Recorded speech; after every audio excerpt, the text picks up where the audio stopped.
প্রশ্নটিতে বলা হয়েছে কত অবশিষ্ট থাকবে। 252 পাওয়ার আছে 126, 244 পাওয়ার আছে 152, যেই সংখ্যাটিকে 10 দিয়ে ভাগ করলে, মানে 10 দিয়ে এই সংখ্যাটিকে ভাগ করলে অবশিষ্ট কত থাকবে।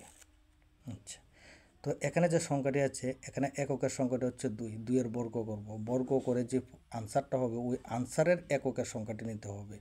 এটার ক্ষেত্রেও সেম। তাহলে 2 বর্গ, 2 বর্গ করলে 4, এটা এককের সংখ্যায়। আর এখানে আছে 4, 4 বর্গ যদি করি তাহলে হবে 16, 4 4 16। আচ্ছা, এই 16-র মধ্যে এককের সংখ্যাটি কত? এককের সংখ্যাটি হচ্ছে 6।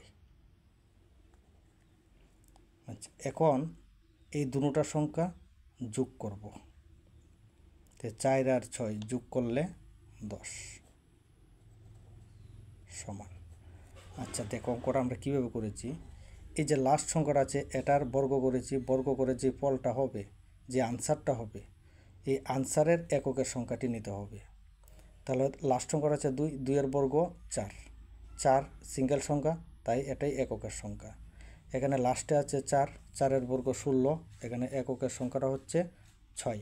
তাহলে ওই এককের সংখ্যা দুটি যোগ করব, যোগ করলে কত হয়েছে? 10। এখানে এই 10-এর এককের সংখ্যাটি কত? 0। তাহলে 10-এর এককের সংখ্যাটি হচ্ছে 0।